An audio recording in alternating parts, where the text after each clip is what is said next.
വെള്ളാപ്പള്ളി നടേശനും സംസ്ഥാന സർക്കാരും തമ്മിലുള്ള തർക്കം പരിഹരിക്കപ്പെടുന്നു എന്ന സൂചന നൽകുന്നതായിരുന്നു മന്ത്രി ജി സുധാകരന്റെ പ്രസ്താവന.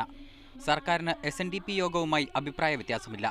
വെള്ളാപ്പള്ളിയുമായുള്ള സൗഹൃദമാണ് തന്നെ പരിപാടിയിലേക്ക് എത്തിച്ചതെന്നും മന്ത്രി പറഞ്ഞു. കരുത്തനായ മികച്ച സംഘാടകനായ വിമർശകരും അനുകൂലിക്കുന്ന ഒന്നുപോലെ ശ്രദ്ധിക്കുന്ന ശ്രീ വെള്ളാപ്പള്ളി നടേശൻ അവർ ഇവിടെ ഉദ്ഘാടനം ചെയ്യുന്നു. മകന്റെ ചടങ്ങിൽ വരാനും. സാമൂഹിക നീതി നഷ്ടപ്പെട്ടവരോട് ഇടതു സർക്കാർ നീതി കാട്ടുന്നുണ്ടെന്നായിരുന്നു വെള്ളാപ്പള്ളിയുടെ മറുപടി.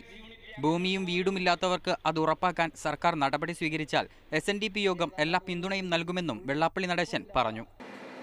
ഒരുപക്ഷെ കേരളത്തിൽ ഏറ്റവും വലിയൊരു ആസ്ഥാന മന്ദിരം പണിത യൂണിയൻ എന്ന ഒരു ബഹുമതി കുട്ടനാട് ലഭിച്ചിരിക്കുകയാണ്. കോൺഗ്രസ് അധ്യക്ഷ സോണിയാഗാന്ധിയെ പ്രശംസിക്കുവാനും സുധാകരൻ മറന്നില്ല. BDJS NDA ബന്ധം അവസാനിപ്പിക്കുന്നുവെന്ന സൂചനകൾ നിൽക്കെ ഇരു നേതാക്കളും പരസ്പരം നടത്തിയ പുകഴ്ത്തൽ രാഷ്ട്രീയ ചർച്ചയായിട്ടുണ്ട്. മാതൃഭൂമി ന്യൂസ്, ആലപ്പുഴ.